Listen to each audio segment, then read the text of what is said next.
Mesdames, Messieurs, bonsoir et bienvenue à cette édition de grand format de l'actualité sur CamNews 24 IDFM en direct de Garoua.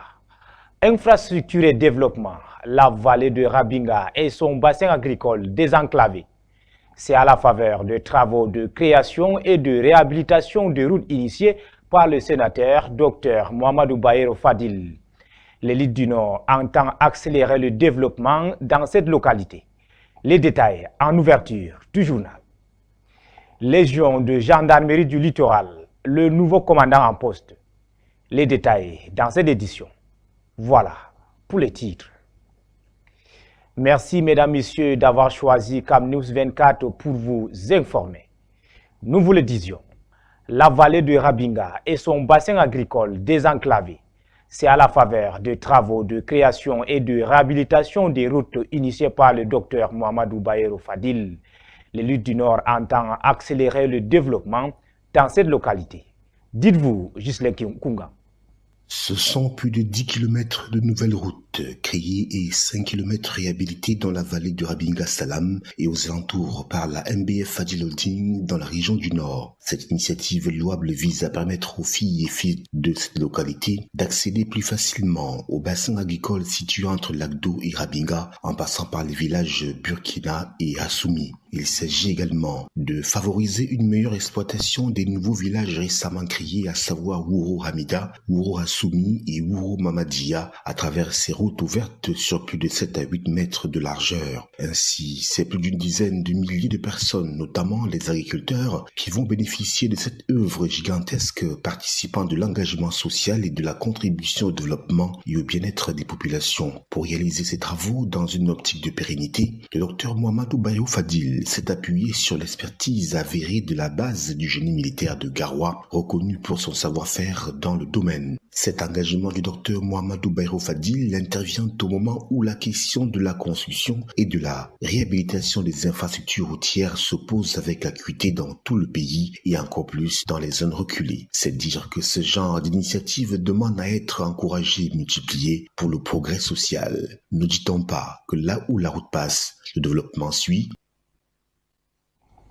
Parlons à présent du mouvement au sein des forces de défense camerounaises. Le nouveau commandant de la Légion de gendarmerie du littoral est en poste. Le colonel Otoulou Jean-Pierre a été installé dans ses nouvelles fonctions le lundi 10 mars 2025 à Douala. Les détails avec notre correspondant Zobel Apollinaire. C'est ici au camp de la valeur, Eremia 2 de Bonandior, que le nouvel homme fort de la gendarmerie dans le littoral, le colonel Jean-Pierre Otoulou, a officiellement été installé dans ses nouvelles fonctions ce 10 mars 2025 en présence d'un impressionnant parterre d'invités et du haut commandement militaire de la région. Nommé par décret présidentiel du 21 février 2025, le colonel Jean-Pierre Otoulou remplace au poste de commandant de la Légion de gendarmerie du littoral le colonel Pierre-Aimé Bikele, nommé inspecteur à l'inspection générale de la gendarmerie nationale. Le nouveau promu n'est pas un visage inconnu dans la région du littoral. Le colonel Jean-Pierre Otoulou a occupé les fonctions de commandant de la compagnie de gendarmerie de Douala 1 et 2, commandant du groupement de gendarmerie territoriale de Douala, commandant d'escadron mobile numéro 2 à Douala. Dans son riche parcours professionnel, le colonel Jean-Pierre Otoulou a également occupé les fonctions de chef d'état-major de la Légion de gendarmerie du centre, chef d'état-major de la Légion de gendarmerie numéro 1 de Yaoundé. Il a également travaillé à la garde présidentielle et dans la région du Nord-Ouest. Il était avant sa nomination comme commandant de la Légion des gendarmeries du littoral, commandant de la Légion de gendarmerie du centre. Son parcours professionnel a également été marqué par plusieurs stages à l'étranger. Diplômé de l'école militaire interarmée de Yaoundé, le colonel Jean-Pierre Otoulou est une tête bien faite dont les études universitaires ont été sanctionnées par l'obtention d'un Master 2 en stratégie de force et sécurité et gestion des crises et des catastrophes. Né le 29 juillet 1970 à Yaoundé, le colonel Jean-Pierre Otoulou est marié et père de plusieurs enfants. Valoriser et promouvoir les sites préhistoriques au Cameroun, c'est bien évidemment l'ambition de la Fondation Camerveille. Pilotée par Audrey Badjonde, Elle vient de révéler des traces de dinosaures préhistoriques dans la région du Nord. Ghislain Kounga. Dire que le Cameroun est l'Afrique en miniature n'est pas un simple slogan, bien au contraire. Le pays recèle une diversité culturelle riche et époustouflante. La preuve en est donnée à travers la découverte des sites préhistoriques, soit 3 au total, avec une d'entre elles découverte tout récemment. En effet, des squelettes de dinosaures oubliés ont été découverts par des chercheurs de la Fondation Camerveille à travers des prospections conduites sur le terrain sous la direction d'Audrey Bodjonde avec l'appui des guides locaux. Il est question pour la chercheuse camerounaise, fondatrice de l'association Camerveille, de valoriser et promouvoir les richesses culturelles camerounaises, notamment ce patrimoine préhistorique découvert dans la région du Nord Cameroun, département du Mayoré, précisément dans le domaine du très puissant Lamida de Ribouba. Il faut tout de même indiquer que ce sont en amont les recherches menées par des équipes mixtes constituées de chercheurs de l'Université d'Harvard, de Paris et de la Grande-Bretagne qui ont balisé le chemin du voyage exploratoire de l'agence Camerveille, et ce depuis 2022. Après la révélation aux yeux du monde de cette richesse culturelle qu'abrite le Nord Cameroun, la prochaine étape consiste à œuvrer pour que ces sites préhistoriques pittoresques soient sur la liste du patrimoine mondial de l'UNESCO, avec pour base les études scientifiques menées sur le terrain, lesquelles expriment tout l'intérêt à aménager et intégrer ces lieux historiques dans l'agenda touristique mondial. D'où l'importance de la valorisation et de la promotion, mais aussi de la poursuite des recherches scientifiques sur ces sites qui n'ont certainement pas encore dévoilé toute l'étendue de leur potentiel de richesse. Pour mémoire, en 2022, des traces du plus vieux dinosaure d'Afrique étaient découvertes au Zimbabwe. Direction à présent en Ngaoundéré, où un atelier national a réuni des acteurs clés pour discuter de la gestion budgétaire des collectivités territoriales décentralisées au Cameroun. L'événement a porté sur la lettre circulaire concernant l'exécution, le suivi et le contrôle des budgets alloués au CDT pour l'année 2025. Un défi majeur se dessine pour optimiser l'utilisation des ressources publiques dans cette région. Reportage Romeo Benyalam. La bonne exécution du budget public local est conditionnée par la maîtrise des lois et réglementations en vigueur. Le Cameroun est confronté à des difficultés majeures dans la gestion du budget des collectivités territoriales décentralisées CTD. Retard d'exécution, mauvaise gestion, les mots sont nombreux qui freinent le développement local. Face à ce constat, un atelier national a été organisé pour vulgariser la lettre circulaire relative à l'exécution du budget des CTD pour l'exercice 2025. C'est aussi le budget de l'État et les autres entités publiques.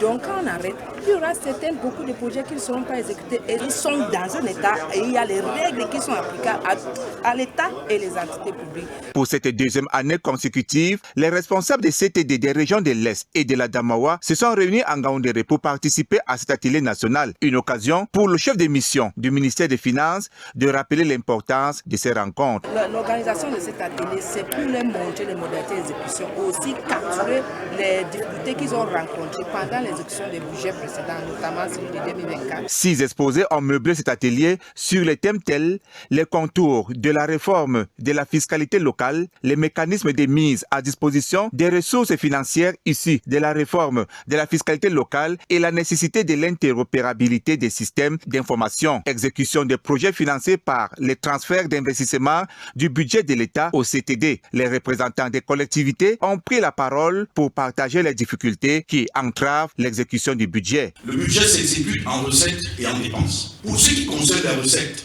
dans nos différents budgets, il y a plusieurs sources qui alimentent les recettes, parmi lesquelles la fiscalité locale. Moi, je suis une commune d'arrondissement, différente d'une commune comme celle de Meidanga. L'impôt général synthétique qui a englobé à l'intérieur, qui a fusionné ou qui a dissous un certain nombre d'impôts qui étaient la base même de notre assiette fiscale. Qu'est-ce que ces impôts-là deviennent? Aussi, cet atelier a permis de mettre en lumière les défis de la gestion budgétaire des CTD au Cameroun, les retards d'exécution, la mauvaise gestion et le manque de transparence qui sont autant des problèmes qui persistent. Ça, c'est mon constat. La lourdeur dans la passation des marchés. On lance le budget au mois de janvier, peut-être mi-janvier. Nous avons déjà perdu 2 semaines. Et maintenant, vous vous lancez dans la procédure de passation de marché qui prend 45 jours. Nous sommes déjà au mois de mars, fin mars, et c'est en avril que les entreprises sont sur le terrain. Et là, elles sont rattrapées par les pluies. Et à la fin, on dit que les CTD sont incapables de consommer ce qu'on met à leur disposition. Améliorer la planification et la coordination de l'exécution du budget, renforcer le contrôle et la surveillance de la gestion financière des CTD sont quelques recommandations assorties de cet atelier. La gestion du budget des CTD est un défi majeur pour le Cameroun. La mise en œuvre effective des recommandations est cruciale pour améliorer la situation et garantir le développement local et harmonieux. En éducation, redonner à la lecture toutes ces lettres de noblesse auprès des apprenants, c'est l'objectif majeur de la toute première édition de la lecture à haute voix qui vient de se tenir à Douala. L'initiative est d'un groupe de jeunes passionnés de la lecture qui ont décidé d'initier les plus jeunes. Zobel Apollinaire. Les maîtres surveillent, la sonnerie retentit. Ce moment de repos tant attendu est déjà fini. Les rangs disparaissent, la cour devient vide et silencieuse. Ça s'appelle la lecture à haute voix, un exercice auquel se sont livrés plusieurs élèves des établissements primaires de la ville de Douala le samedi 8 février 2025. L'objectif ici était de jauger la capacité des apprenants à pouvoir lire couramment dans les deux langues, à savoir le français et l'anglais. Change at all. The sun rose on the same tide from garden and lit up the black number 4 on the double front door. Savoir lire, oui, mais surtout écrire, et la formation commence chez les moins grands. O, P, U, L, S, T, U, V, W, X, Y. L'initiative est d'Emmanuel Batamak, journaliste et pédagogue qui a décidé d'apporter sa pierre dans la formation scolaire des élèves en les initiant à la lecture. Qu'un enfant qui ne sait pas lire, on ne peut rien attendre de lui. Et tout tourne autour de la lecture. J'essaie de rappeler aux parents, même des mathématiques, ça me fait, parce que je prends souvent un exemple. Maman est allée au marché, elle a acheté la tomate de 200, elle a acheté le piment de 50. Bon, la question qu'on pose, maman a dépensé combien au total? Combien lui reste? Si l'enfant ne sait pas lire, comment il saura s'il faut additionner, s'il faut... Donc c'est un peu ça. Pour cette première édition de la lecture à haute voix, les parents ont été séduits par les performances de leur progéniture. Pour la deuxième édition, le promoteur entend ouvrir une fenêtre plus large en donnant la possibilité aux élèves du secondaire de se frotter à cet exercice ô combien passionnant, mais complexe pour les non-initiés.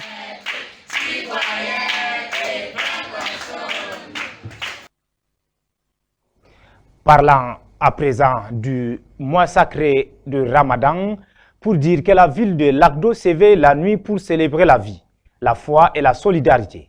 Les soirées animées sont un moment fort de cette période où les habitants se trouvent pour partager des repas et des échanges. Une atmosphère chaleureuse et solidaire règne dans les rues de Lagdo. Aminat Younoussa. La période du Ramadan 2025 à Lagdo sévit intensement, surtout lors des soirées animées. Chaque soir, après la rupture du jeûne, la ville s'éveille et les rues se remplissent d'une vibrante activité économique. Dans la ville de Lagdo, les soirées prennent une dimension particulière. Les habitants profitent de ce moment sacré pour renforcer leurs liens familiaux et communautaires, mais aussi pour gagner leur vie. Tous les soirs, le carrefour devient un véritable centre névralgique. Les vendeuses de beignets croustillants et de jus naturels comme le jus de gingembre. Le jus dosé attire les passants avec leur saveur irrésistible. Ces entrepreneurs locaux mettent tout en œuvre pour offrir des produits frais et savoureux. Les sourires et les déterminations créent une atmosphère chaleureuse qui attire le client. À Djipode, certains préfèrent se promener avec leurs marchandises, créant ainsi un lien direct avec le client. Ramadan est un mois béni qui ne renforce pas seulement la foi spirituelle, mais qui dynamise également l'économie locale. Chaque vente contribue à soutenir ces femmes et hommes qui travaillent dur pour subvenir aux besoins de leur famille. Ces activités nocturnes créent un véritable tissu social où chacun se retrouve autour d'un repas partagé. Ce moment renforce le lien communautaire essentiel dans cette période sacrée.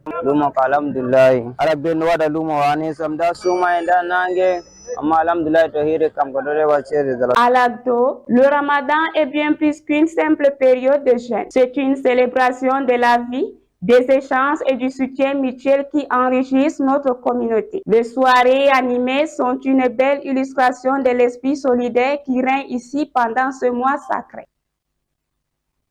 Mesdames, Messieurs, c'est la fin de cette édition du soir sur CamNews 24 IDFM en direct de Garoua. Merci de nous avoir regardés et passez une excellente soirée.